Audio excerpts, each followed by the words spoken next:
between his teeth. One of Grell's sugar knots, laced with Kralk beer. He bit down on the sugar knot so hard his teeth crushed the candy inside. Give him a little time. Easy for her to say. His arm felt as if it had swollen to triple its normal size, but when he opened his eyes, he found he was mistaken. It was only double. Gradually, the pain began to ebb a bit, becoming a deep, prickly feeling that began at the skin and penetrated all the way to the marrow. Jig grabbed his sword with his left hand. He used it like one of Grell's canes to push himself to his feet. See, I told you he'd be fine. So, tell us how you plan to get through this battle, oh heroic one. Jig scowled and sucked on the crushed remains of his sugar knot. He had been wondering the exact same thing. Well, what? When do we attack? Jig turned back to the pit, trying to flex his arm. His hand and wrist twitched a bit.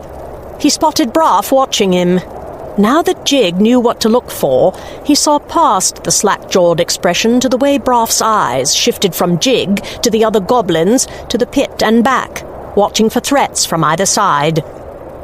Braff, what's the best way to stir up a big wasp hive? Braff grinned and fished a rock out of his trousers. How many rocks are you carrying down there? Don't ask. I'm fine as long as I don't sit down. Braff slipped past Jig and hefted the rock. Who do you want me to hit first? Jig pointed to a bubble on the far side of the pit. No, wait. Why bother throwing rocks when Vika could use her magic to shoot them across? Jig glanced around, searching the shadows. Vika was gone. So was Slash. What is it? Nothing. Wait for a signal to throw. The rest of you, back into the darkness. We don't want to reveal our numbers yet.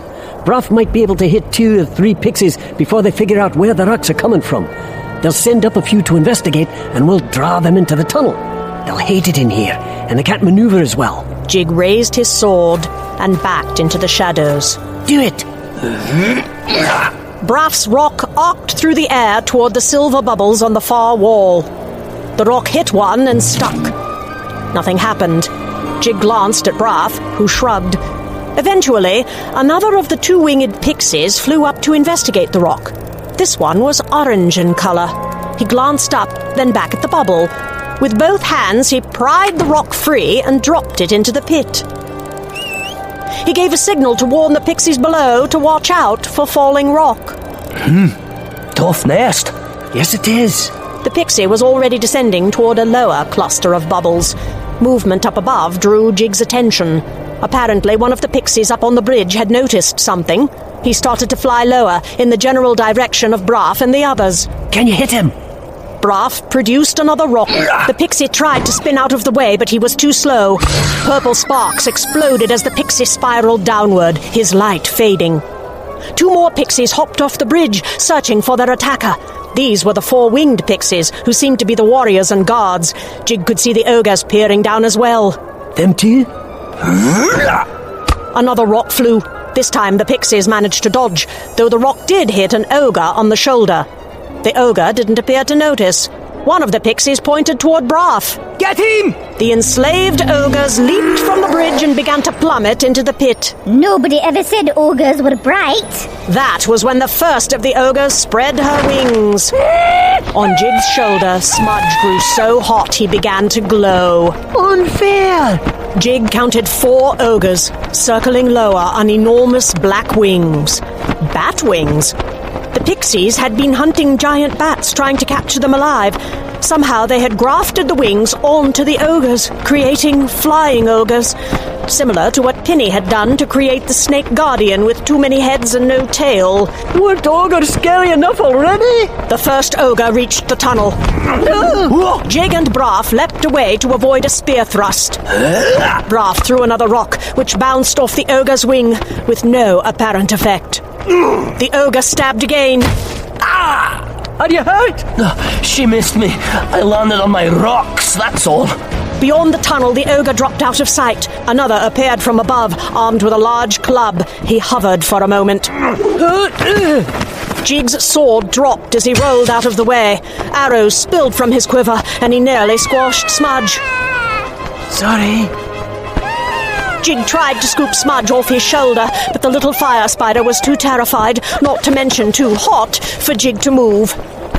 Sucking his blistered finger, Jig turned his attention back to the ogre. He peeled away from the cave to be replaced by yet another. Jig gathered his fallen arrows. They can't get into the tunnel with those wings. Their wingspan is too great, and if they stop flapping, they'll fall. Braff, get back! They can't come in after us! The new ogre scowled. He couldn't reach Braff or Jig, but he did manage to use his spear to drag his companion's club back out of the tunnel. Jig cursed himself for not throwing it out of range. They could have disarmed at least one of the ogres. Well, this is an amusing little standoff. What next? The ogre with the club returned. This time a bright green pixie warrior rode her shoulder. Rock! Braff fumbled for a stone, but the pixie was faster. He flew into the tunnel and pointed. Braff fell, fumbling at his boots. The pixie turned to Jig. Jig grabbed his sword and prepared to charge, already knowing he couldn't get there fast enough. But before Jig had taken a single step, the pixie clawed at his shoulder. Smoke spiraled as the pixie fell to the ground, where he yanked a tiny dart from his shoulder and flung it away.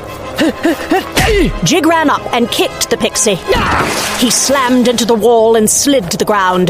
Grop hurried to retrieve the dart. That's mine. I use it back at the lair. The others blame it on wasps. If you tie a thin line to the dart, you can yank it away before they swat at it and nobody knows.